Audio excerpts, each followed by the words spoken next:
Hello students, আজ আমরা করব ডব্লিউবিএইচ স্কুলের ডব্লিউবিএইচের যে টেস্ট পেপারটা আছে আমাদের, সেই টেস্ট পেপারে Darjeeling district inter school test. Darjeeling আগে নর্থ চব্বিশ পরগনা করেছিলাম 7 নম্বর স্কুল, আজকে আমরা 8 নম্বর স্কুল করব, Darjeeling district inter school test. ঠিক আছে, তো এখানে আমরা তোমাদের প্রথমেই বলে রাখি যে তোমরা প্রতিটা ভিডিও কিন্তু এই ভিডিওটা টেনে দেখবে না, কারণ এখানে এমন অনেক জায়গা আছে যেখানে কিন্তু আমি ডিটেলস বলেছি এবং বুঝিয়ে দেওয়ার চেষ্টা করেছি। ঠিক আছে, তো তোমরা ভিডিওটা যদি স্কিপ করে যাও বা তোমরা যদি স্পিড বাড়িয়ে দিয়ে দেখো, ঠিক আছে, তাহলে কিন্তু তোমরা অনেক কিছু মিস করে যেতে পারো। ওকে, তো সুতরাং তোমাদের বলবো তোমরা ভিডিওটা মিস করবে না, মানে স্কিপ করবে না বা তোমরা ভিডিও টেনে দেখবে না। আর সেই সাথে সাথে তোমরা কিন্তু অবশ্যই তোমাদের সমস্ত বন্ধু বান্ধব যারা আছে সবাইকে শেয়ার করে দেবে এবং সবাইকে জানিয়ে দেবে যে ফিজিক্স লাভার 2.0-তে কিন্তু আমরা কি শুরু করেছি, আমরা কিন্তু ডব্লিউবিএইচ সলিউশন শুরু করেছি। ঠিক আছে, তো লাইক শেয়ার সাবস্ক্রাইব এগুলো তো তোমরা করবেই, সেই সাথে সাথে চলো শুরু করা যাক।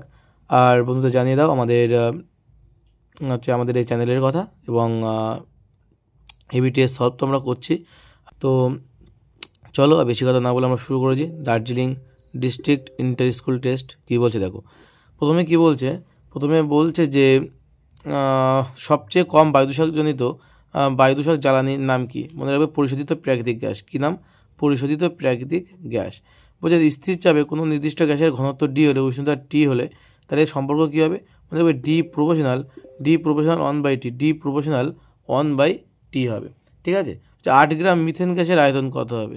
তো এটা দেখে নাও, 8 গ্রাম মিথেন গ্যাস, মিথেন মানে কত? CH4। মিথেন মানে কি? CH4। এর আণবিক ভর বের করতে গেলে কার্বনের 12 প্লাস হাইড্রোজেনের 4টে, 1 গুণ 4 মানে 4 × 4, 12 আর 4 16 গ্রাম। তাহলে আমরা জানি যে আমাদের 16 গ্রাম মিথেন মানে আমরা কি জানি? 16 গ্রাম মিথেন মানে কিন্তু আমাদের 22.4 লিটার মিথেন। ঠিক আছে, তাহলে 8 গ্রাম মিথেন মানে কত হবে বলো? দেখো 16 অর্ধেক করেছি 8, তাহলে 22.4 অর্ধেক করতে হবে। তো 22.4 অর্ধেক কত? 11.2 এত লিটার হবে। তো 11.2 কিন্তু এটার অ্যান্সার, বোঝা গেল? 11.2 লিটার। আদর্শ গ্যাসের আয়তন প্রসারণ গুণাঙ্কের মান কত? মনে রাখবে 1/273 পার ডিগ্রি সেন্টিগ্রেড। ফোকাস দূরত্বের উত্তল লেন্সকে বিবর্ধক কাজ হিসাবে ব্যবহার করলে বস্তুর দূরত্ব ইউ হবে কেমন হবে? যে ইউ হচ্ছে এফের থেকে কিন্তু কম, অর্থাৎ ফোকাস দৈর্ঘ্য থেকে কিন্তু ইউটা কম দূরত্বে রাখতে হয়।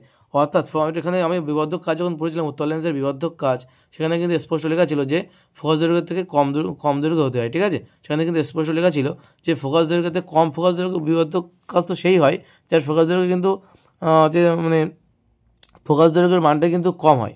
কম ফোকাস দৈর্ঘ্যকে আমরা কিন্তু বিবর্ধক কাজ হিসেবে ব্যবহার করতে পারি। তো সেটাই কিন্তু এখানে হয়েছে যে তার ফোকাস দূরত্ব বস্তু দূরত্ব কত হবে? ফোকাস দূরত্ব থেকে কিন্তু কম হতে হবে। ওকে, আলোর প্রতিসরণে আপতন কোণের মান sin I/sin R on μ2 সমীকরণটি প্রযোজ্য হয় না বলেছে স্নেলের সূত্র। দ্যাট ইজ মিনস স্নেলের সূত্র যদি স্নেলের সূত্র লম্ব আপতনের জন্য হয় না, আর লম্ব আপতন মানেই কিন্তু 0 ডিগ্রি। কখনো 90 লম্ব আছে মানে 90 ডিগ্রি করবে না, লম্ব আপতন মানে কিন্তু 0 ডিগ্রি। আয়ের মান কত হয়? আয়ের মান কিন্তু 0 হয়ে যায়। ঠিক আছে, কোন আয়ের মান 0 হয়ে যায়। তো এখানে কি বলছে? 0 ডিগ্রি।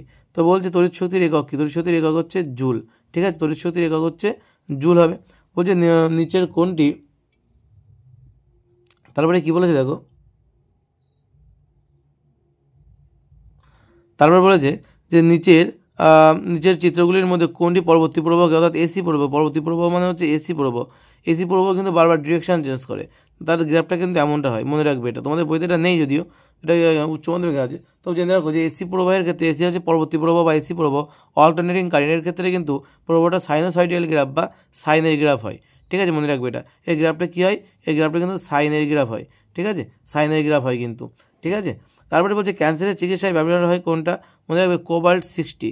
ঠিক আছে, বলছে প্রদত্ত কোন ধর্মটি মৌলদের পর্যায়গত ধর্ম নয়? তেজস্ক্রিয়তা। এটা কিন্তু পরীক্ষায় প্রায় আসে, এটা খুব গুরুত্বপূর্ণ একটা প্রশ্ন, 10-এর দাগেরটা।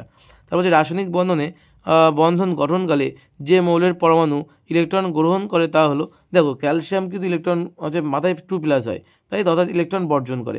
সোডিয়ামের মাথায় 1+, অর্থাৎ ইলেকট্রন বর্জন করে। অ্যালুমিনিয়ামও কিন্তু ইলেকট্রন বর্জন করে। একমাত্র ফ্লোরিন যে কিন্তু ইলেকট্রন গ্রহণ করে। এছাড়া এখানে অপশান যদি ক্লোরিন থাকতো সেও কিন্তু উত্তরে আসতে পারতো। ঠিক আছে, কারণ সেও কিন্তু ইলেকট্রন গ্রহণ করে এবং তার মাথায় মাইনাস হয়। যারা ইলেকট্রন গ্রহণ করে তাদের মাথায় কিন্তু মাইনাস হয়। নেক্সট চ্যাপ্টার কি, নেক্সট পাতায় কী বলছে দেখো। নেক্সট পাতায় বলছে যে তড়িৎ বিশ্লেষণের সময়, দেখতে পাচ্ছ তড়িৎ বিশ্লেষণের সময় কি বলছে, যে তড়িৎ বিশ্লেষণের সময় কি ঘটবে? বলছে ক্যাথোডে কিন্তু বিজারণ আর অ্যানোডে কিন্তু জারণ ঘটে। কি বলেছে? ক্যাথোডে বিজারণ আর অ্যানোডে জারণ ঘটে। যে কোনটি দ্বারা অ্যামোনিয়াকে শুষ্ক করা যায়? মনে রাখবে ক্যালসিয়াম অক্সাইড সিএও দ্বারা বা পোড়াচুন, বাংলা ভাষায় পোড়াচুন দ্বারা কিন্তু ক্যালসিয়ামকে শুষ্ক করা যায়, পোড়াচুনের সংকেত CaO। ঠিক আছে, তারপরে কি বলেছে? কোনটি সালফাইডযুক্ত আকরিক? কোনটি সালফাইডযুক্ত আকরিক? মনে রাখবে কপার গ্লান্স। কপার গ্লান্স হচ্ছে সালফাইডযুক্ত আকরিক। বলছে C2H5OH এর সময় যদি আমরা গাঢ় H2SO4 এবং 170 ডিগ্রি সেন্টিগ্রেড তাপমাত্রা দিই, তাহলে কিন্তু অবশ্যই সেখান থেকে তৈরি হবে C2H4। তৈরি হবে কি? C2H4। ঠিক আছে, এটা কিন্তু মাথায় রাখবে তোমরা। তারপরে দেখো বিভাগ ক্ষয়ের কি বলেছে। বিভাগ ক্ষয়ের প্রশ্ন বলছে যে জীবাশ্ম জ্বালানির বিকল্প একটি জ্বালানি উল্লেখ করো। জীবাশ্ম জ্বালানির বিকল্প জ্বালানি হচ্ছে বায়োমাস শক্তি। ঠিক আছে, যে ওজনের স্তরে ওজনের বিয়োজনে NO2 এর ভূমিকা কী হবে? দেখে নাও এটা উত্তরটা একটুখানি বইতে। এই যে হচ্ছে তোমাদের NO এর ভূমিকা, এই যে লেখা আছে দেখো, যে স্ট্র্যাটোস্ফিয়ারে নাইট্রোজেন অক্সাইড। তুমি যদি এই বিক্রিয়াটা লিখে দাও যে NO+O3 NO2+O2, তুমি যদি এই বিক্রিয়াটুকু লিখে দাও তাতেও কিন্তু হবে। তুমি যদি বেশি কিছু না লিখে যদি এই বিক্রিয়াটুকু লিখো তাতেও কিন্তু হবে। তা তোমরা এটা লিখতে পারো যে স্ট্র্যাটোস্ফিয়ারে নাইট্রোজেন অক্সাইডের পরিমাণ বৃদ্ধি পেলে দ্রুতগামী বিমান জেট প্লেন থেকে নির্গত হয়। এটা কোথা থেকে নির্গত হয়? নাইট্রোজেন অক্সাইড দ্রুতগামী বিমান বা জেট প্লেন থেকে নির্গত হয়। ওজোন স্তরের ব্যাপকভাবে ক্ষতি করে। ওজোন স্তরের NOx এর সঙ্গে বিক্রিয়ায় O2 অণুতে পরিণত হয়। ঠিক আছে, এটা কিন্তু তোমরা লিখে দেবে এখানে। ঠিক আছে, তো এটাই ছিল তোমাদের এটার উত্তর। নেক্সট কোশ্চেন কী বলছে দেখো। নেক্সট কোশ্চেন বলছে যে প্রাকৃতিক সানস্ক্রিন বলা হয় ওজোন স্তরকে। কাকে বলা হয়? ওজোন স্তরকে। O3 লিখে দিলাম। ওজোন স্তরকে বলা হয়। বলছে হচ্ছে আর এর এসআই এককে আর এর মান কত হবে? মনে রাখবো এসআই এককে আর এর মান 8.314 joule mole inverse kelvin inverse. 8.314 joule mole inverse kelvin inverse. Next question কী বলছে দেখো। বলছে কোন যন্ত্রের সাহায্যে গ্যাসের চাপ মাপা হয়? মনে রাখবে হচ্ছে ম্যানোমিটার। ম্যানোমিটার যন্ত্রের সাহায্যে কিন্তু গ্যাসের চাপ মাপা হয়। আলফা বিটা গামার মধ্যে সম্পর্ক, এটা বহুবার লিখেছি আমরা, জানি কি জানি যে alpha equal to beta by 2 equal to gamma by 3, তাই তো? Alpha equal to beta by 2 equal to gamma by 3। তার পরিবাহিতাঙ্কের এসআই একক কি? ওয়াট হচ্ছে metre inverse kelvin inverse. Watt metre inverse kelvin inverse. কোনো মাধ্যমে আলোর বেগ 1.5 যদি হয়, কি বলেছে? কোনো মাধ্যমে আলোর বেগ যদি 1.5 হয় × 10⁸ মিটার পার সেকেন্ড হলে ওই মাধ্যমের প্রতিসরাঙ্ক কত হবে? তো দেখে নাও, প্রতিসরাঙ্ক মিউ ইজিক্যাল টু কত হয়? C/V। সি মানে কত? 3 × 10⁸ মিটার পার সেকেন্ড বাই কত আছে? 1.5 × 10⁸। এটা বলে দেওয়া আছে ভি এর মান। তো এটা কেটে যাচ্ছে, এগুলো হচ্ছে 1.5 দুগুণ 3 2, অর্থাৎ মিউ এর মান কত আসবে? মিউ এর মান কিন্তু 2 আসবে। বোঝা গেল? এটা দাগ নম্বর কত ছিল? দাগ নম্বর 2.6 এর দাগ। আশা করি বোঝা গেল। ঠিক আছে, তাহলে উত্তর কত হবে? উত্তর হবে 2। প্রতিসংখ্য কত? প্রতিসংখ্য কিন্তু 2। আচ্ছা, বলছে আলো কী ধরনের তরঙ্গ? মনে রাখবো আলো হচ্ছে তড়িৎ চুম্বকীয় তরঙ্গ। তারপরে পরের কোশ্চেন বলেছে 2.8 এর কোশ্চেনটা, এটি অহমীয় পরিবাহীর নাম। এটি অহমীয় পরিবাহী হচ্ছে তোমার জার্মেনিয়াম বা সিলিকন। ঠিক আছে, সিলিকন লিখে দিলাম। সিলিকন এসআই লিখে দিলেই হয়ে যেত, সিলিকন। আচ্ছা, আলো কী ধরনের তরঙ্গ বললাম? তড়িৎ চুম্বকীয়। লিখে দিই এখানে একেবারে, তড়িৎ চুম্বকীয়।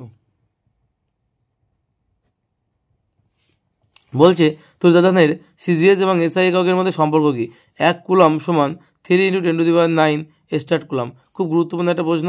1 কুলম সমান 3 × 10⁹ স্টার্ট কুলম। তারপরে কত বলেছে? তারপরে বলেছে যে বন্ধন শক্তির উৎপত্তির কারণ কি? উত্তর হবে ভর ত্রুটি। ভর ত্রুটি কিন্তু বন্ধন শক্তির উৎপত্তির একমাত্র কারণ। বলছে 23892 ইউরেনিয়ামের থেকে একটি আলফা কণা মানেই কিন্তু 4 2, তাই তো? নির্গত হলে যে মৌলটি উৎপন্ন হয় তার পারমাণবিক সংখ্যা কত? যে মৌল উৎপন্ন হোক না কেন তার কিন্তু 2, মানে ইউরেনিয়ামের থেকে তলে যে প্রোটন সংখ্যা থেকে 2 বিয়োগ হবে, আর ভর সংখ্যা 4 বিয়োগ হবে। অর্থাৎ প্রোটন সংখ্যা 2 বিয়োগ হলে 92 থেকে 2 বাদ দিলে কত হয়? 90 হয়। তাহলে আমাদের উত্তর হবে কিন্তু 90। আশা করি বোঝা গেল। তারপরে কি বলেছে দেখো, তারপরে বলেছে যে নিক্টোজেন মৌল কী হবে? বিসমাথ 2.11.1। তারপর হচ্ছে ধাতু কল্প হচ্ছে টেলুরিয়াম। ঠিক আছে, 2.11.2। ঠিক আছে, এটা ইউরেনিয়ামের মৌল হচ্ছে প্লুটোনিয়াম। কত হবে? 2.11.3। আর একটা কী আছে? একটি আয়রনের মরিচা রোধে অধাতুর প্রলেপ দেওয়া হয় জিঙ্ক। ঠিক আছে, এটা হচ্ছে 2.11.4। ঠিক আছে, বলছে CaO কী ধরনের রাসায়নিক বন্ধন বর্তমান? ঠিক আছে, আয়নীয় বন্ধন। কী ধরনের রাসায়নিক বন্ধন? আয়নীয় বন্ধন কিন্তু আছে ওতে। ঠিক আছে, লোহার উপর নিকেলের প্রলেপ দিতে হলে তড়িৎ বিশ্লেষণে কী ব্যবহার করবো? NiSO4। অ্যানোড মাঠে উপস্থিত দুটি দামি ধাতুর নাম। মনে রাখবে AG AU PT প্লাটিনাম হয় বলো, ঠিক আছে, প্লাটিনাম এইগুলো কিন্তু আমাদের দামি ধাতু। Cu2+ এবং H+ কোন হচ্ছে H+ কোনটির ক্যাথোডে বিজারিত হওয়ার প্রবণতা বেশি? মনে রাখবে H+এর কিন্তু ক্যাথোডে বিজারিত হওয়ার প্রবণতা বেশি। ইউরিয়া উৎপাদনে দুটি পদার্থ ব্যবহৃত হয়, তার একটি হচ্ছে অ্যামোনিয়া হলে অপরটা কার্বন ডাইঅক্সাইড। আমরা জানি অ্যামোনিয়া এবং কার্বন ডাইঅক্সাইড বিক্রিয়া করে কিন্তু ইউরিয়া তৈরি করে, তাই তো। তারপরে বলে যে NH4 NO2 কে উত্তপ্ত করলে কোন গ্যাস উৎপন্ন হয়? নাইট্রোজেন গ্যাস উৎপন্ন হয়। স্মেলিং সল্ট কি? দেখে না উত্তরটা কী হবে। তো দেখে না উত্তরটা হচ্ছে NH4 গ্রুপ 2 CO3, এটাকে বলা হচ্ছে স্মেলিং সল্ট। যে ফর্মিক অ্যাসিডের ইউপ্যাক নাম কি?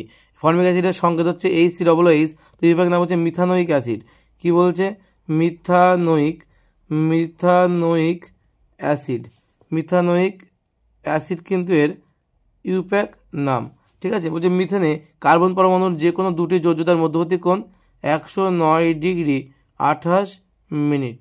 বলছে অ্যালকাইনের সাধারণ সংকেত কি? CnH2n-2, ঠিক আছে, এটা কিন্তু অ্যালকাইনের সাধারণ সংকেত, ঠিক আছে। তো বিভাগ গতে কী বলছে দেখো, বিভাগ গতে বলছে, তো দেখে নাও প্রথমে কি বলছে, গ্রিন হাউস প্রভাব। বিভাগ গয়ের গ্রিন হাউস প্রভাব বলতে কী বোঝো? ঠিক আছে, গ্রিন হাউস প্রভাব বলতে কী বোঝো উত্তরটা দেখে নাও। এই যে দেওয়া আছে এখানে, যে ভূপৃষ্ঠ অথিরি বা জলীয় বাষ্প, কার্বন ডাইঅক্সাইড, মিথেন ইত্যাদি গ্যাসের পরিমণ্ডল সূর্য থেকে ছোট তরঙ্গ থেকে রশ্মিকে পৃথিবীতে আসতে দেয়, কিন্তু উত্তপ্ত ভূপৃষ্ঠ কর্তৃক বিকৃত দীর্ঘতর তরঙ্গ দৈর্ঘ্যের রশ্মিকে মহাশূন্যে ফিরে যেতে দেয় না। এই বিকৃত রশ্মির কিছুটা ওই গ্যাসীয় পরিমণ্ডল দ্বারা শোষিত হয় এবং বাকি অংশ কী হচ্ছে পৃথিবী পৃষ্ঠে প্রতিফলিত হয়ে ভূপৃষ্ঠ এবং তৎসংলগ্ন বায়ুমণ্ডলকে উত্তপ্ত করে রাখে। প্রাকৃতিক প্রক্রিয়াকে বলা হয় গ্রিন হাউস প্রভাব। এই প্রাকৃতিক প্রক্রিয়াকে কী বলা হচ্ছে? গ্রিন হাউস প্রভাব বলা হচ্ছে, ঠিক আছে। তোমরা এই সংজ্ঞাটা কিন্তু মুখস্থ করবে এখান থেকে, ঠিক আছে, এটা কিন্তু তোমরা মুখস্থ করবে এইটুকু, ঠিক আছে, এটা কিন্তু তোমরা মুখস্থ করবে। নেক্সট কোশ্চেনটা তোমাদের কী বলছে, যে গ্যাস সংক্রান্ত চার্চের সূত্রটি বিবৃত করো। তো উত্তরটা দেখে নাও।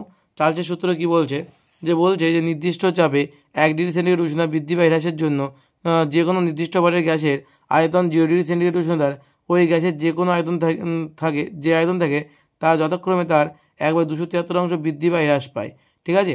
এটাই কিন্তু আমাদের চার্চের সূত্র, ঠিক আছে, এটাই আমাদের কি চার্চের সূত্র। চার্চের সূত্রে ধ্রুবক হচ্ছে গ্যাসের চাপ এবং গ্যাসের ভর, এটা কিন্তু লিখে দেবে, ঠিক আছে।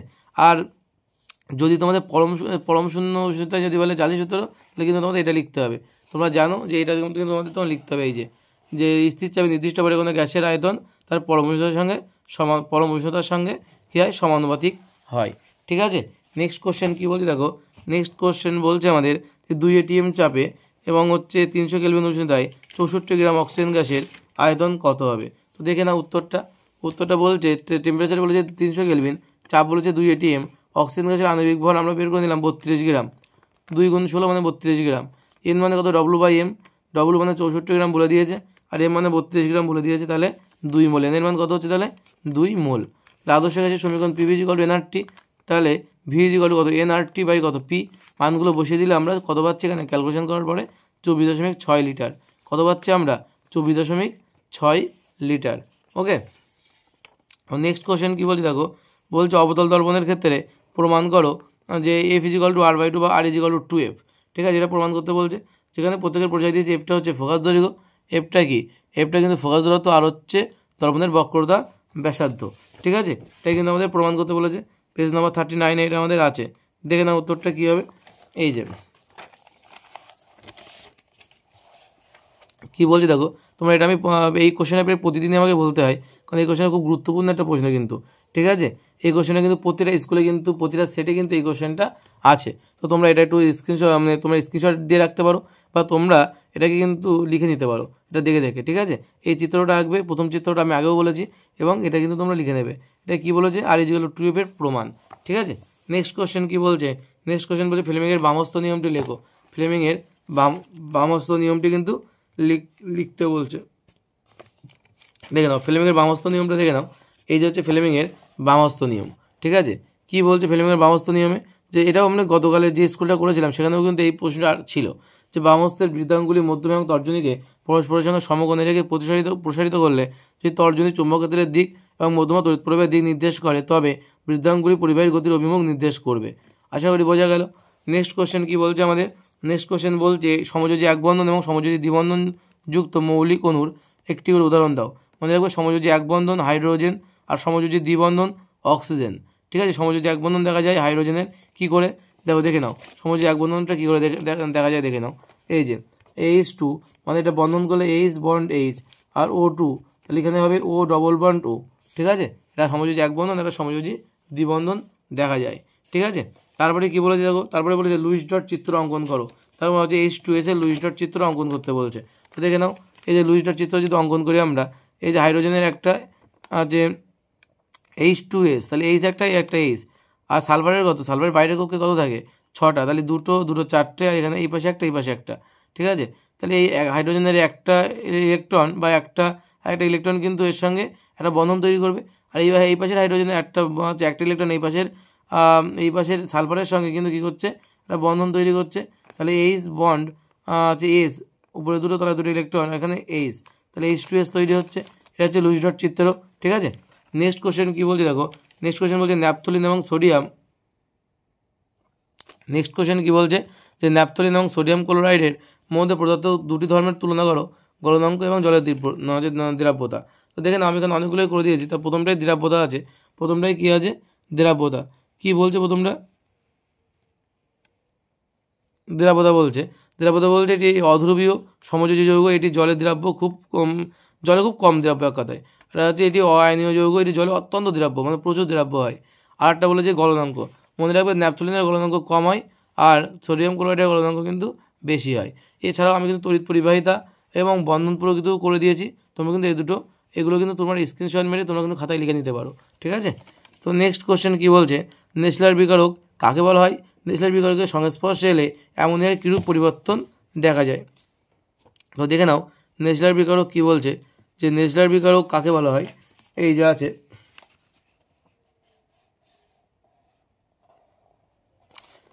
এই যে পটাশিয়াম মার্কিউরিক আয়োডাইডের ক্ষারীয় দ্রবণকে নেসলার বিকারক বলা হয়।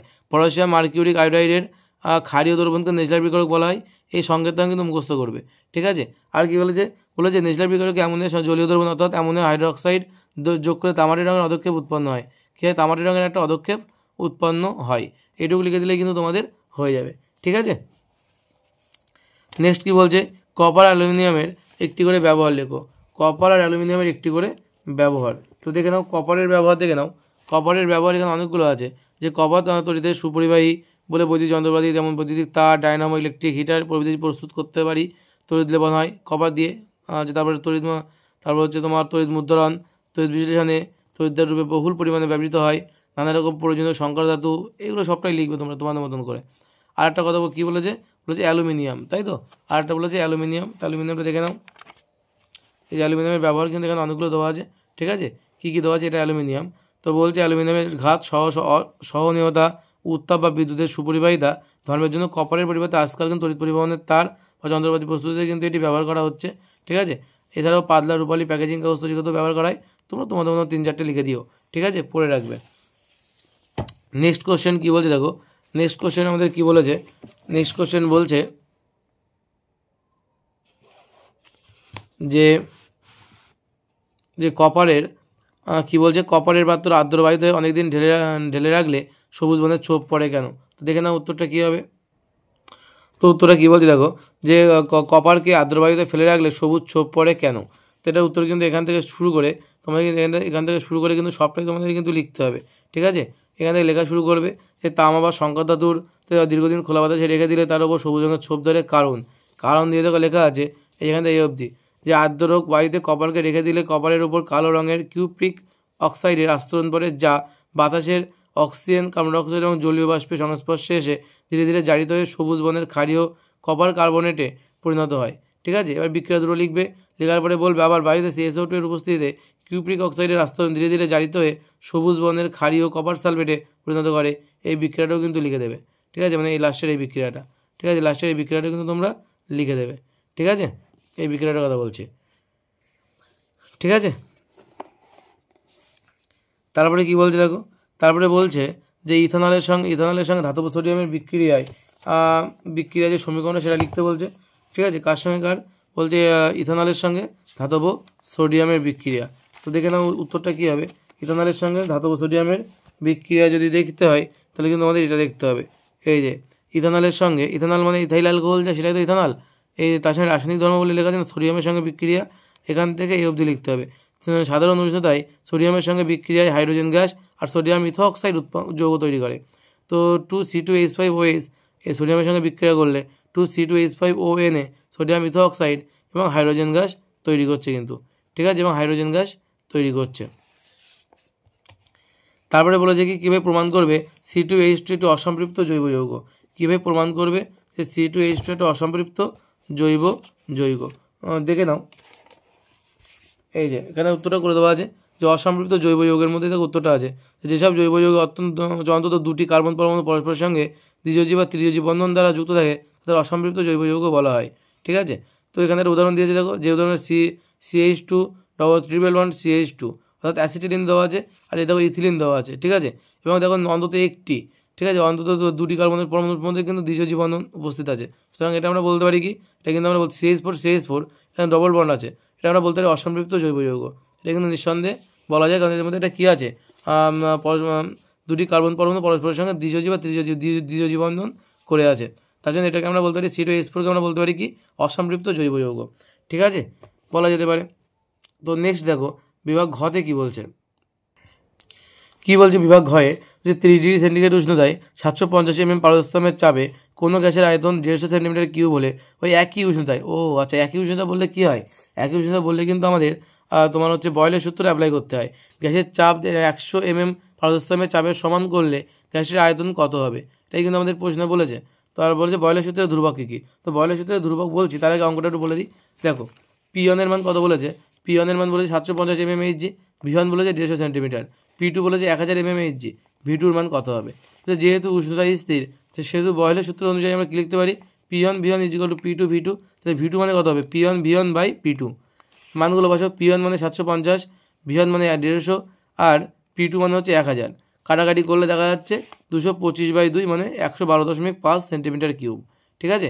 আর বলছে বয়লের সূত্রের ধ্রুবক দুটো কী কী, একটা গ্যাসের ভর, একটা হচ্ছে গ্যাসের উষ্ণতা, ঠিক আছে। নেক্সট কোশ্চেন কী বলছে দেখো, নেক্সট কোশ্চেন বলছে যে H2SO4 এবং Zn এর বিক্রিয়ায় 10 গ্রাম হাইড্রোজেন প্রস্তুত করতে 80% বিশুদ্ধতার কত গ্রাম Zn প্রয়োজন, Zn বলে দিয়েছে 65.5। দেখে দাও অঙ্কটা, এই যে Zn প্লাস H2SO4 এর বিক্রিয়ার সমিত সমীকরণ কী হবে, Zn প্লাস H2SO4 তৈরি করবে ZnSO4 প্লাস H2, এটা যে 65.5 বলেছে, এখানে হাইড্রোজেন 2, তাহলে আমরা বলতে পারি 2 গ্রাম হাইড্রোজেন প্রস্তুত করতে আমাদের 65.5 গ্রাম কী লাগবে, জিঙ্ক প্রয়োজন, তাই তো। তাহলে আমাদের 10 গ্রাম বলেছিল না, 10 গ্রাম H2 প্রস্তুত করতে হবে, 10 গ্রাম যদি প্রস্তুত করতে হয় 2 গ্রামের জন্য যদি এতটা লাগে, তো 10 গ্রামের জন্য কী লাগবে, ওর থেকে কী হবে দেখো 65.5/2 × 10, কাটাকাটি করলে 5 হবে, তাহলে আমরা এখানে কাটাকাটি করো 2 দিয়ে 10 কাটাকাটি করলে 5 হয়, তাই তো। এই 5-এর সঙ্গে 65.5 গুণ করলে 327.5 গ্রাম জিঙ্ক হবে। এখন বলছি ধরি 10 গ্রাম H2 প্রস্তুত করতে আমাদের 80% বিশুদ্ধতার যে x গ্রাম নমুনা জিঙ্ক প্রয়োজন পড়েছিল, তাহলে x গ্রাম জিঙ্কের মধ্যে বিশুদ্ধ জিঙ্কের পরিমাণ কতটা, তাহলে x × 80/100 মানে 0.8x, তাহলে 0.8x মানে কিন্তু 327.5 গ্রাম জিঙ্ক, হ্যাঁ কি না, তাই তো। তাহলে x এর মান কত হবে, এটাকে 0.8 দিয়ে ভাগ করলে 409.375 গ্রাম, তাহলে এটাই আমাদের অ্যান্সার। তাহলে এত গ্রাম কিন্তু আমাদের জিঙ্কের প্রয়োজন, ঠিক আছে, এত গ্রাম কিন্তু আমাদের জিঙ্ক নমুনা জিঙ্ক প্রয়োজন, তার মধ্যে বিশুদ্ধতা তো 80% আছে, নমুনা জিঙ্ক তো তার থেকে বেশি প্রয়োজন, তাই এটা 9.375 গ্রাম। খুব ভালো একটা প্রশ্ন, কিন্তু এরম ধরনের প্রশ্ন দেখ আমি একদিন একটা পেয়েছিলাম, আজকে একটা পেয়েছি এরম ধরনের প্রশ্ন, ঠিক আছে। তো বলছে CaCO3-কে 150 গ্রাম CaCO3 এর 150 গ্রামকে উত্তপ্ত করে কী পরিমাণ গ্যাস পাওয়া যাবে। আচ্ছা বলছে উৎপন্ন গ্যাসের এনটিপিতে আয়তন কত, গ্যাসের মোল সংখ্যা কত, গ্যাসের বাষ্পঘনত্ব 22 মানে কি, আণবিক ভর M কত হবে, তাহলে আণবিক ভর M হচ্ছে 22 × 2 মানে 44 হবে, দ্যাট ইজ মিনস এটা কিন্তু কার্বন ডাইঅক্সাইড। এটা আমার সরাসরি বলে দেওয়া নেই, কিন্তু আমরা জানি এখান থেকে CaCO3-কে যদি তুমি উত্তপ্ত করো না, সেখান থেকে কার্বন ডাইঅক্সাইড গ্যাসই বেরোয়, ঠিক আছে। তো বিক্রিয়াটা দেখে নাও, এই যে বিক্রিয়ার সমীকরণ দেওয়া আছে যে CaCO3 আমরা তাপ দিয়েছি, এখানে সমান সমান চিহ্ন না দিয়ে এবার তীর চিহ্নের উপরে একটা ত্রিভুজ দেওয়া উচিত। এই ত্রিভুজটা কী বোঝায় বলো তো, এই ত্রিভুজটা বোঝায় হচ্ছে আমরা হিট দিচ্ছি, তাহলে CaCO3 হিট দিলে তৈরি করবে CaO আর CO2, ওকে। তো CaCO3 যদি আমরা আণবিক ভর বের করি তাহলে কত হবে, 40 প্লাস ক্যালসিয়ামের 40, কার্বনের 12, অক্সিজেনের 16, 3 × 48, তাহলে এটা যোগ করলে দেখবো 100 গ্রাম হবে। আর কার্বন ডাইঅক্সাইডের কত 44 গ্রাম হয়, আমরা আগেই জানতাম, তাই তো। তাহলে আমরা বলতে পারি যে 100 গ্রাম CaCO3-কে উত্তপ্ত করলে 44 গ্রাম কার্বন ডাইঅক্সাইড পাই। তাহলে 1 গ্রামের জন্য কত হবে, আর 150 গ্রামের জন্য কত হবে, 66 গ্রাম কার্বন ডাইঅক্সাইড পাবো আমরা। এরপর বলেছিল আমাদের, এরপর দেখো দ্বিতীয় পার্টে কী বলেছে, প্রশ্ন অনেক বড়, বলেছে উৎপন্ন গ্যাসের এনটিপিতে আয়তন কত। বাবা, উৎপন্ন হচ্ছে যে গ্যাসের, যে উৎপন্ন যে কার্বন ডাইঅক্সাইড গ্যাস, তাতে এনটিপিতে আয়তন কত হবে। তো দেখে নাও, এনটিপিতে 44 গ্রাম কার্বন ডাইঅক্সাইড মানে কী জানি আমরা, 22.4 লিটার কার্বন ডাইঅক্সাইড, তাই না? তাহলে মানে 1-এর জন্য কত হবে, 66-র জন্য কত হবে, তাহলে 1-এর জন্য কত হবে, তাহলে 22.4/44 × 66, তুমি এটা ওই নিয়ম করবে, করে দেবে, কাটাকাটি গেলে তোমার 11.2 × 3, মানে এই যে গুণ করলে কত হয়, 33.6 লিটার কার্বন ডাইঅক্সাইড হবে। আরেকটা কথা বলেছে, যে আমাদের বের করতে হবে কত মোল। এখানে তো জিজ্ঞাসা করেছে যে গ্যাসটির মোল সংখ্যা কত, কি জিজ্ঞাসা করেছে, গ্যাসটির মোল সংখ্যা কত দেখো জিজ্ঞাসা করেছে। চলো ওটা বলে দিই। দেখো 44 গ্রাম কার্বন ডাইঅক্সাইড মানে 1 মোল কার্বন ডাইঅক্সাইড আমরা জানি, তাহলে 66 গ্রাম কার্বন ডাইঅক্সাইড মানে কত হবে, 1/44 × 66, কাটাকাটি করলে 3/2 মানে 1.5, 1.5, 1.5 মোল কিন্তু কার্বন ডাইঅক্সাইড। ঠিক আছে, তারপরে কোশ্চেন কী বলেছে, যে ক্ষেত্র প্রসারণ গুণাঙ্ক কাকে বলা হয়। দেখে নাও, ক্ষেত্র প্রসারণ গুণাঙ্ক কাকে বলে, তাই তো। এবং বলেছে দেখাও যে ক্ষেত্র প্রসারণ গুণাঙ্কের একক কেবলমাত্র উষ্ণতার এককের উপরে নির্ভর করে। ঠিক আছে, তো দেখে নাও, এই যে হচ্ছে আমাদের উত্তর আছে, যে ক্ষেত্র প্রসারণ গুণাঙ্ক কী বলছে, যে কোনো কঠিন পদার্থের প্রতি একক ক্ষেত্রফলে একক উষ্ণতা বৃদ্ধির জন্য যে পরিমাণ ক্ষেত্র প্রসারণ হয় তাকে ওই পদার্থের ক্ষেত্র প্রসারণ গুণাঙ্ক বলে। এই যে সংজ্ঞাটা, এটা কিন্তু আমাদের তাপের ঘটনাসমূহ চ্যাপ্টারে আছে, এবং তোমরা জানো যে তাপের ঘটনাসমূহ চ্যাপ্টার কিন্তু আমাদের লাইভ ক্লাস করে দেওয়া আছে, পুরো চ্যাপ্টারটা একদম অন শটে। তোমরা পারলে সেই ভিডিওটা দেখে নেবে, তোমাদের একটা সিঙ্গেল জায়গায় তোমাদের আটকাবে না, এই গ্যারান্টি আমার। ঠিক আছে, একটা সিঙ্গেল জায়গায় তোমাদের কোথাও একটুকুও আটকাবে না, একদম ক্রিস্টাল ক্লিয়ার কনসেপ্ট হয়ে যাবে। আমাদের লাইভ সেকশানে দেখবো ওখানে করা আছে যে তাপের ঘটনাসমূহ। ঠিক আছে, তো চলো কি বলছে এখানে, আমাদের নেক্সট কোশ্চেন একই সঙ্গে বলেছিল কি, যে ক্ষেত্র প্রসারণ গুণাঙ্কের একক কেবলমাত্র উষ্ণতা এককের উপর নির্ভর করে। ঠিক আছে, এটা প্রমাণ করতে বলেছে। দেখো ক্ষেত্র প্রসারণ গুণাঙ্ক মানে কি, বিটা দিয়ে লিখি, তার মানে কি ক্ষেত্রের প্রসারণ, ক্ষেত্রফল প্রসারণ বাই কি প্রাথমিক ক্ষেত্রফল ইন্টু উষ্ণতা বৃদ্ধি। যদি একক কতভাবে আমি দেখি, তাহলে ক্ষেত্র প্রসারণ গুণাঙ্কের একক সমান কী হবে, তাহলে উপরে ক্ষেত্রফলের একক হবে, তলায় দেখো প্রাথমিক ক্ষেত্রফল মানে কি, মানে এখানে ক্ষেত্রফলের একক লিখতে হবে, ইন্টু উষ্ণতার একক লিখবে। এখন ক্ষেত্রফলের একক আর ক্ষেত্রফলের একক থেকে কেটে যাবে, তাহলে 1 বাই উষ্ণতার একক। তাহলে নিঃসন্দেহে বলা যায় যে ক্ষেত্র প্রসারণ গুণাঙ্ক কিন্তু কি উষ্ণতার এককের উপরে নির্ভর করে। ঠিক আছে, যার এককটা কি পার ডিগ্রি সেন্টিগ্রেড সিজিএস পদ্ধতিতে, পার কেলভিন এসআই পদ্ধতিতে, আর এপিএস পদ্ধতিতে পার ডিগ্রি ফারেনহাইট। ঠিক আছে, এবং মাত্রা থিটা ইনভার্স, একদম ক্লিয়ার করে লিখে দিয়েছে কিন্তু এখানে। ঠিক আছে, এটা কিন্তু মুখস্থ করবে, খুব ভালো একটা জিনিস কিন্তু, এটা খুব ভালো কোশ্চেন, জিনিস না কোশ্চেন। নেক্সট কোশ্চেন কী বলেছে, যে দ্বিধাতব পাত কাকে বলা হয়, এবং রিবেট করা দ্বিধাতব পাতকে উত্তপ্ত করলে বেঁকে যায় কেন। তো দেখে নাও দ্বিধাতব পাত কাকে বলে, রিবেট করা পাতকে উত্তপ্ত করলে বেঁকে যায় কেন। নেক্সট কোশ্চেন, এই যে দেওয়া আছে দ্বিধাতব পাত কী বলছে, যে সাধারণ উষ্ণতায় সমান দৈর্ঘ্য, প্রস্থ ও বেধযুক্ত দুটি ভিন্ন ধাতুর পাতকে, ভিন্ন ধাতু কিন্তু আলাদা, ধাতুটা আলাদা হবে, পাতকে রিভেট করে দিলে, নিচে দিলে বা নাচি দিয়ে আটকে দিলে ধাতুগুলো ধাতু যুগ্মকে দ্বিধাতব পাত বলে। দ্বি মানে 2, তাই তো, দ্বি মানে কিন্তু 2, আর ধাতব মানে হচ্ছে ধাতু, দুটো ধাতুর পাতকে জুড়ে দেওয়াকে দ্বিধাতব পাত বলা হয় এক কথায়। তো বলছে দ্বিধাতব পাতের ব্যবহারটা কি, কোথায় ব্যবহার করা হয় এটা, বা ব্যবহার আমাদের প্রশ্ন বলে দেয়নি, আমাদের বলেছে যে পাতা বেঁকে যায় কেন, উষ্ণতা বৃদ্ধি করে পাত বেঁকে যায় কেন। বলছে সাধারণ উষ্ণতায় দ্বিধাতব পাত সোজা থাকে, উষ্ণতা বাড়লে বা কমালে পাত দুটির অসম প্রসারণ বা সংকোচনের জন্য কী হয়, অসম প্রসারণ বা সংকোচনের জন্য কিন্তু দ্বিধাতব পাতটি বেঁকে যায়। দ্বিধাতব পাতের এই ধর্মকে নানান কাজে লাগানো হয়, কিন্তু কোথায় কোথায় লাগানো হয় দেখে নাও একেবারে, থার্মোস্ট্যাটে লাগানো হয়, বা উষ্ণতা নিয়ন্ত্রক যন্ত্রে লাগানো হয়, আর একটা হচ্ছে অগ্নি সংকেত যন্ত্রে কিন্তু লাগানো হয়। ওকে, নেক্সট কোশ্চেন কী বলছে দেখো, নেক্সট কোশ্চেন বলছে যে লেন্সের, উত্তল লেন্সের দ্বারা অসৎ আর বিবর্ধিত প্রতিবিম্ব চিত্র অঙ্কন করো। উত্তল লেন্সের দ্বারা অসৎ আর বিবর্ধিত প্রতিবিম্ব অঙ্কন করতে বলছে। তো দেখে নাও উত্তর কী হবে, উত্তল লেন্সের দ্বারা অসৎ আর বিবর্ধিত প্রতিবিম্ব, এ দেখে নাও, এই উত্তল লেন্স দ্বারা, দেখতে পাচ্ছ উত্তল লেন্স দ্বারা অসৎ, সমশিষ্ট আর বিবর্ধিত প্রতিবিম্ব গঠন, মানে তোমরা এই চিত্রটা আঁকবে। ঠিক আছে, এখানে এটা পুরোটা কিন্তু তোমার লিখতে হবে, এবং একদম এই পর্যন্ত তোমার পুরোটা লিখতে হবে কিন্তু। ঠিক আছে, এই পর্যন্ত, এখান থেকে এই পর্যন্ত পুরোটা তোমাদের লিখতে হবে, এবং সেই সবটাই তোমাদের লেখা দরকার এখানে। ওকে, সবটাই কিন্তু তোমরা লিখবে এবং এই চিত্রটা আঁকতে হবে। ঠিক আছে, নেক্সট কোশ্চেন দেখো কী বলছে, নেক্সট কোশ্চেন বলছে যে প্রতিসরণের প্রথম সূত্রটি লেখো, উত্তল লেন্সকে অভিসারী লেন্স বলা হয় কেন। তো দেখে নাও, প্রথম কোশ্চেনটা পরে দেখছি, উত্তল লেন্সকে অভিসারী লেন্স বলা হয় কেন সেটা আগে দেখে নাও। উত্তল লেন্সকে কেন অভিসারী লেন্স বলা হচ্ছে, এখানে দেওয়া আছে উত্তল লেন্সকে অভিসারী লেন্স বলা হয় কেন। এই তোমরা এখান থেকে লিখবে যে কোনো আলোক শক্তি আলোক রশ্মি প্রধান অক্ষের সঙ্গে যত দূরে আবদ্ধ হয় রশ্মির চ্যুতি তত বেশি হয়।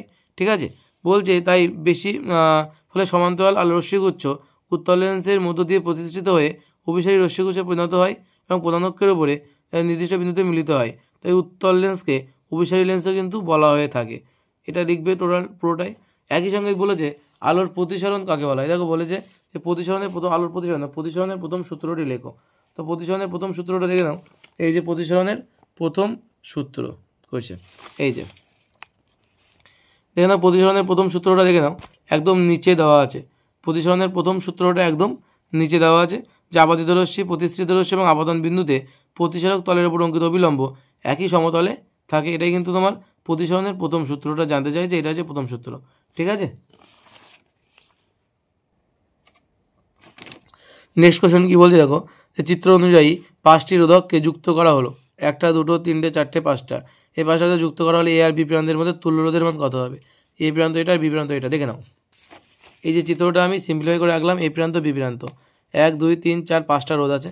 তো আমি কী করছি, এই চিত্রটাকে যদি সিম্পলিফাই করি, দেখো এই বিন্দু থেকে দেখো তিনটে শাখা চলে গেছে, 1 2 3। তারপর তুমি ওপর শাখা দিয়ে বি বিন্দুতে পৌঁছাও। আমাদের দেখো এই চিত্রটা সিম্পলিফাই করতে গেলে কিন্তু নাহলে তুমি অঙ্ক করতে পারবে না। তো সিম্পলিফাই করলে কী হবে, তুমি যদি চিত্রটা এইভাবে ধরো তাহলে তুমি বুঝতে পারছো যে এ থেকে বিতে গেলে আমি পরপর দুটো শ্রেণী সমবায় পাচ্ছি, 1 2 এই বিতে পৌঁছে গেলাম। এদিক থেকে যদি সরাসরি এই পথ দিয়ে যাই তাহলে একটাই মাত্র রোধ পাবো, দেখো একটাই রোধ পেয়েছি। এবং আমি যদি এদিক বরাবর যাই তাহলে কিন্তু আমি এদিক বরাবর গিয়ে যদি এখানে বিতে যাই তাহলে দুটো রোধ পাবো, 1 2 রোধ পাবো। তাহলে দেখো বুঝতে পারছো এই দুটো কিসে আছে, শ্রেণী সমবায় আছে। আর শ্রেণী সমবায় থাকলে নর্মাল যোগায় 7 আর 3 10 ওহম। দেখো এই দুটো রোধের পরিবর্তে আমি একটা রোধ ইউজ করেছি এবং উপরে লিখে দিয়েছি 10 ওহম। তাহলে দেখো 5 আর 5 10 ওহম হবে, এই দুটো শ্রেণীতে আছে, 5 আর 5 10 ওহম, তাহলে 10 লিখে দিয়েছি। আর মাঝখানে কত ছিল, 15 ওহম ছিল, তাই 15 ওহমই থাকলো। ঠিক আছে, এখন দেখো 3টে সমান্তরালে আছে, 3টে রোধ হয়েছে, 3 দেখো সমান্তরালে আছে। তাহলে আমি লিখলাম 1/RB = 1/10 + 1/15 + 1/10। লসাগু করলে কী হচ্ছে, 15 লস 30 লসাগু, 3 + 2 + 5, ওই 3 + 2 + 3, 5 আর 3 8/30। 1/RB এর মান কত, 8/30 হচ্ছে। এখন এটা উল্টে যাবে, RB এর মান কত হবে, 30/8 হবে। কাটাকাটি করলে 15/4, 3.25 ওহম। ঠিক আছে, নেক্সট কোশ্চেন কী বলছে দেখো, এটা তুল্যরোধের মান এটাই হবে। বলছে যে তড়িৎচুম্বকীয় আবেশ তড়িৎচুম্বকীয় আবেশ সংক্রান্ত ফ্যারাডের সূত্রটি লেখো। এবং বলছে ডিসি অপেক্ষা এসি ব্যবহারের সুবিধা কী, ডিসি অপেক্ষা এসি ব্যবহারের সুবিধা কী, আর তড়িৎচুম্বকীয় আবেশ সংক্রান্ত ফ্যারাডের সূত্রটা দেখে নাও, উত্তরটা কী হবে। এই হচ্ছে আমাদের ফ্যারাডের সূত্র, এই হচ্ছে আমাদের কি ফ্যারাডের সূত্র। তা ফ্যারাডের তড়িৎচুম্বকীয় আবেশ সংক্রান্ত ফ্যারাডের প্রথম সূত্র, দ্বিতীয় সূত্র, এই দুটো কিন্তু তোমরা ভালো করে পড়বে, এই দুটো সূত্রটা ভালো করে মুখস্থ করবে। এবং একই সঙ্গে বলেছে ডিসি অপেক্ষা এসি ব্যবহারের সুবিধা কী। তো দেখে নাও, এই যে ডিসি অপেক্ষা এসি ব্যবহারের সুবিধা, একদম এখান থেকে 1 2 3 4 5 এই 5টা পয়েন্ট করে দিয়েছে সুবিধাগুলো, আর অসুবিধাগুলো একেবারে পড়ে নেবে, 2টো পয়েন্ট করা আছে। ঠিক আছে, এই জায়গাটা কিন্তু তোমরা পড়ে ফেলবে, তোমরা এখান থেকে লিখে নাও। ঠিক আছে, বা স্ক্রিনশট দিয়ে নাও। আর একটা প্রশ্ন ছিল না তোমাদের, এই পরবর্তী পর্বের গ্রাফটা দেখো, এই যে গ্রাফটা এরকম হয়। ঠিক আছে, এটা এসি গ্রাফ, কিন্তু এটা এসির গ্রাফ। ঠিক আছে, নেক্সট কোশ্চেন কী বলছি দেখো, যে প্রমাণ করো যে তড়িৎ ক্ষমতা P = I²R, যেখানে আই প্রবণতার আর যদি রোধ হয় তাহলে রোধাঙ্কের একক কী হবে। তো রোধাঙ্কের একক কিন্তু ওহম মিটার, রোধাঙ্কের একক কী আছে, রোধাঙ্কের একক কিন্তু ওহম মিটার। এখন আমাদের প্রশ্ন বলেছে কি যে P = I²R, তাই তো P = যদি I²R হয় তো উত্তরটা তোমরা দেখে নাও যে কীভাবে ওটা হচ্ছে, প্রমাণ করবো কীভাবে। ঠিক আছে, দেখো তড়িৎ ক্ষমতা P মানে আমরা কী জানি, আমরা জানি যে তড়িৎ ক্ষমতা কী বলছি দেখো, যে বৈদ্যুতিক কার্যকলার হারকে আমরা বা তড়িৎশক্তি ব্যয়িত হওয়ার হারকে আমরা তড়িৎ ক্ষমতা বলি। সেই তড়িৎ ক্ষমতা মানে কি, তাহলে হচ্ছে কৃতকার্য বাই সময়, তাই তো, অর্থাৎ P = W/T। W মানে আবার হচ্ছে W মানে V × Q, আবার Q মানে IT, তাহলে W = VIT, তাহলে VIT/T, TT কেটে গেলে P = VI লিখতে পারি। এখান থেকে আমরা লিখতে পারি কি P = VI। আশা করি বোঝা গেল, P = VI। নেক্সট দেখো কী বলছে, নেক্সট পাতায় দেখো কী বলছে, যে আমরা তাহলে বুঝলাম কি যে P = VI হবে। আর ওহমের সূত্র অনুযায়ী আমরা জানি I = V/R, তাহলে P = তাহলে কি V × I জায়গায় কী লিখবো, V/R লিখবো, তাহলে V²/R হবে। আবার যদি ক্ষমতাকে যদি অন্যভাবে প্রকাশ করি আমি, তাহলে আমরা P = V²/R লিখতে পারি। আবার ভি মানে V is equal to I R, আমরা জানি কি V is equal to I R, এটা হচ্ছে ওহমের সূত্র থেকে জানি। তাহলে ভি এর জায়গায় আমরা আই আর বসালাম, কী করলাম ভি এর জায়গায় আই আর বসালাম, তার স্কোয়ার বাই আর, তাই তো, অর্থাৎ আই এর স্কোয়ার আর এর স্কোয়ার বাই আর, আর আর এখানে আর এর স্কোয়ার আর কেটে গেলে একটা উপরে আর থাকবে, তাহলে উপরে আই স্কোয়ার থাকবে, তাহলে P is equal to I square R কিন্তু প্রমাণ হয়ে গেল। এটাই কিন্তু আমাদের প্রমাণ করতে দিয়েছিল যে P is equal to I square R.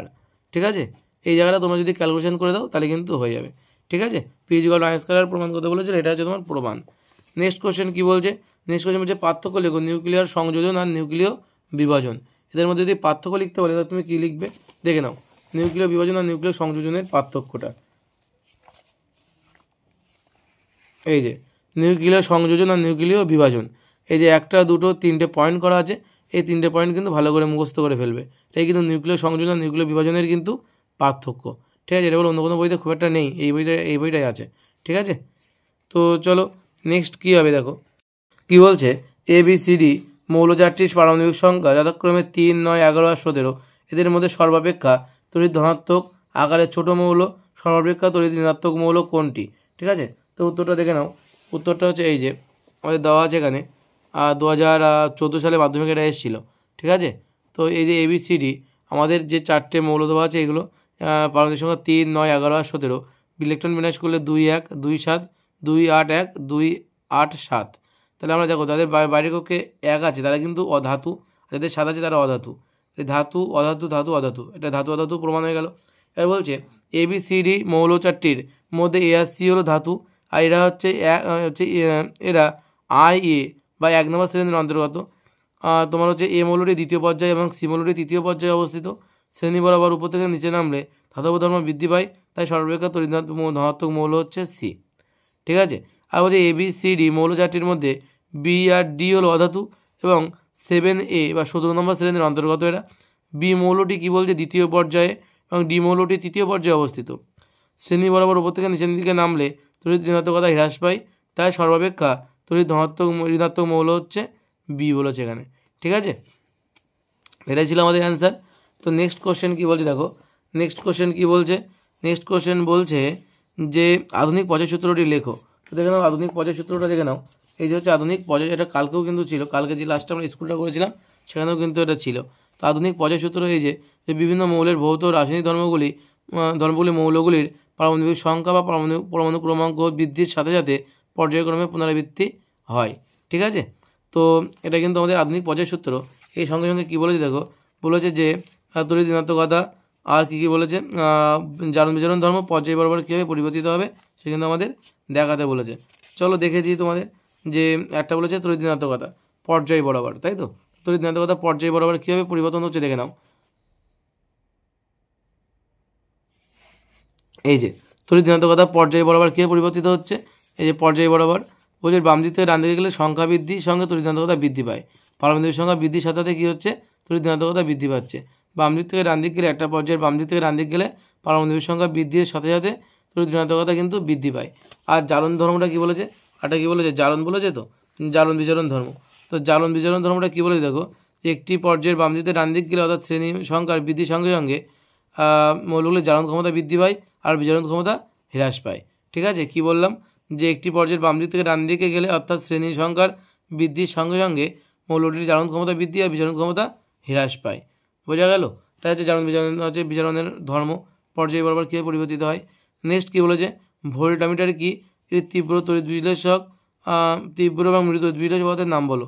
Voltameter কি আমাদের সংজ্ঞা দিতে বলেছে, যে ভোল্টামিটার কি, দেখে নাও।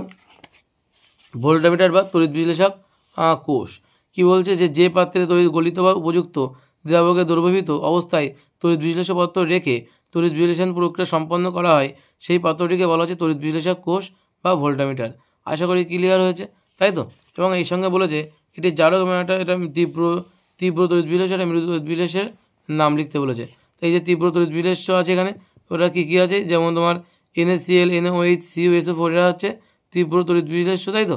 এবং তুমি এখান থেকে দেখো না, এখান থেকে দেখলেও তো হয় তীব্র তড়িৎ বিশ্লেষের উদাহরণ কারা কারা, H2SO4, HNO3, HCl, NaOH, KOH, বা এখানে লবণ আছে অনেকগুলো। তুমি মৃদু তড়িৎ বিশ্লেষের উদাহরণ তুমি এখান থেকে পেতে পারো, অনেকগুলো দেওয়া আছে, দেখো এই লাইন বরাবর যারা আছে সবাই, তাই তো। তুমি এখান থেকে কিন্তু নিয়ে তুমি লিখতে পারো, ঠিক আছে। নেক্সট কি বলেছে দেখো, নেক্সট বলেছে যে লেড অ্যাসিডেট সিক্ত কাগজকে কিন্তু কি বলেছে H2S ধরলে কি হয়, কালো হয়ে যায় কেন?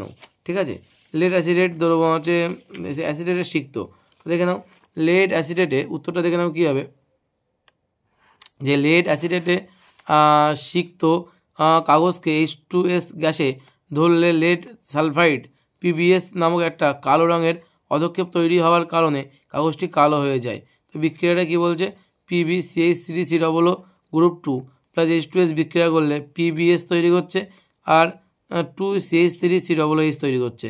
ঠিক আছে, এটা কিন্তু আমাদের তৈরি হবে। আশা করি ক্লিয়ার হয়েছে। এটা কিন্তু আমাদের বইতে নেই, কিন্তু এটা তোমরা লিখে নিতে পারো।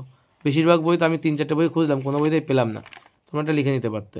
ঠিক আছে, নেক্সট কোশ্চেন কী বলেছে দেখো, নেক্সট কোশ্চেন বলেছে যে C2H5OH এবং CH3COOH এখানে কারো H2SO4 দিলে তাপ দিলে কী উৎপন্ন হবে, দেখে নাও উৎপন্ন হবে CH3COO C2H5 এবং জল। ঠিক আছে, এটা উৎপন্ন হবে। নেক্সট কী বলেছে, এটা এ দিয়ে এটা লিখতে হবে, acetylene CH triple bond CH, এতে তুমি H2 দিচ্ছ আর PD মানে প্যারা আছে PD যদি তুমি দাও তাহলে B তৈরি হবে, অর্থাৎ তৈরি হবে তোমার H2C ডবল বন্ড CH2। আর একটা আছে C2 দেওয়া আছে ক্যালসিয়াম কার্বাইড, সেখানে যদি H2O দিই আমরা, এটাও কিন্তু তোমাদের বইতে নেই, CaC2 সঙ্গে H2O যদি দিই আমরা তাহলে তৈরি হবে CaOH গ্রুপ 2 আর C2H2। ঠিক আছে, এটা কিন্তু আমাদের তৈরি হবে। তো এটা কিন্তু অপশান, এটা হচ্ছে সি এর অ্যান্সার, এটা হচ্ছে বি এর অ্যান্সার, এটা হচ্ছে এ এর অ্যান্সার টোটালটা। ঠিক আছে, আর তারপর লাস্ট কোশ্চেন আমাদের যেটা বলেছে যে মেথিলেটেড স্পিরিট কাকে বলা হয়, তাই তো। আর ইথানলকে কীভাবে বলছে, ইথানলকে ইথিলিনে কীভাবে পরিণত করা যায়, তাই তো। এটা হচ্ছে মেথিলেটেড স্পিরিট, আর ইথানলকে কীভাবে মেথাইলে পরিণত করা যায়, দেখে নাও এর উত্তর কী হবে। এই যে ম্যাচে বলা আছে এখানে মেথিলেটেড স্পিরিট জিনিসটা কী, বলছে মিথাইল অ্যালকোহল মিশ্রিত ইথাইল অ্যালকোহলকে ডিনেচার স্পিরিট যা তারই নাম হচ্ছে মেথিলেটেড স্পিরিট বলা হয়। তো শিল্প ব্যবহারের উপযুক্ত মেথিলেটেড স্পিরিটে প্রায় 90% ইথাইল অ্যালকোহল থাকে আর 10% মিথাইল অ্যালকোহল থাকে। ঠিক আছে, এবং এখানে বলেছে ব্যবহারটা কী বলেছে দেখো, যে মেথিলেটেড স্পিরিট বিভিন্ন শিল্পে বিশেষ করে বার্নিশের কাজে কিন্তু উত্তম দ্রব্য হিসাবে ব্যবহার করা হয়। একই সঙ্গে বলেছে ইথানল থেকে কীভাবে আমরা ইথিলিন তৈরি করি, তাই তো। ইথানল থেকে কীভাবে আমরা ইথিলিন তৈরি করি, দেখে নাও। এই যে হচ্ছে ইথানল আছে আমাদের, ইথাইল অ্যালকোহল যে সেটাই তো ইথানল, তো এটা এই যে আমার দেওয়া আছে ইথাইল অ্যালকোহল থেকে আমরা ইথানল থেকে আমরা তৈরি করছি ইথিলিন, অর্থাৎ নিরুদন যে বিক্রিয়াটা, এটা আগে বহুবার বলেছি, আবারও বলছি যে 170 ডিগ্রি সেন্টিগ্রেড তাপমাত্রায়। আচ্ছা এই কোশ্চেনটাই না তোমাদের কিন্তু এখানে দেওয়া আছে, এই যে দেওয়া আছে না, যে সরি এটা নয়, তো দেখে নাও এটা কী হবে, যে C2H5OH এর সঙ্গে আমরা কী করছি, কারো H2SO4 আর 170 ডিগ্রি সেন্টিগ্রেড তাপমাত্রা দিলে C2H4 অর্থাৎ ইথিলিন তৈরি হবে এবং জল তৈরি করবে। বোঝা গেল, এটাই কিন্তু তোমার ইথানল থেকে ইথিলিন তৈরি হওয়ার বিক্রিয়া, বা ইথাইল অ্যালকোহল থেকে ইথিলিন তৈরি হওয়ার বিক্রিয়া, বা এটা হলো ইথাইল অ্যালকোহলের নিরুদন বিক্রিয়া। বোঝা গেল, এটা কিন্তু খুব গুরুত্বপূর্ণ একটা কোশ্চেন, এবং বহুবার কিন্তু এটা পরীক্ষায় আপনি বিভিন্ন স্কুলে কিন্তু এটা বারবার পাওয়া যাচ্ছে। ঠিক আছে, তো এই ছিল আমাদের আজকের Darjeeling district inter school test. ঠিক আছে, আশা করি তোমাদের কোনো কোশ্চেনের সমস্যা হয়নি। যদি কোনো কোশ্চেন আমাদের মিস হয়ে যায় তো অবশ্যই কিন্তু আমাকে কমেন্টে জানাবে। ঠিক আছে, আর যদি তোমাদের কোনো কোশ্চেন বুঝতে অসুবিধা হয় তাহলে অবশ্যই সেটাও তোমরা কমেন্টে লিখতে পারো। আমি চাইবো আমি পরবর্তীকালে আবার সেটা নতুন করে দেওয়ার চেষ্টা করব। ঠিক আছে, নেক্সট দিন আমরা যেটা করব পূর্ব Bardhaman district inter school test. ঠিক আছে, এটা কিন্তু আমরা নেক্সট দিন করব। ঠিক আছে।